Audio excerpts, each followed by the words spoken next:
What's the difference between managing data and managing information? And the answer is simple. Here's Excel with Copilot built into it. What I'm going to do is, let's say I'm going to upload a file. I've pulled some data out of our customer database, and you upload it into OneDrive, a part where Copilot can actually begin to work on it. All right.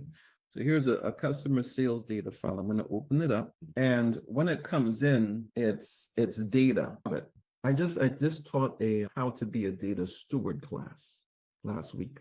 Went beautifully. One of the questions in the class, a data steward for a government agency asked, what's the difference between managing data and managing information? And the answer is simple. This is data. It's just words. And in fact, what I'm going to do is let's space this out. How much room what are we working with here? 1, 2, 3, 4, 5, 6, 7, 8, 9 columns. Let's do a control end, 1,000 records, control home.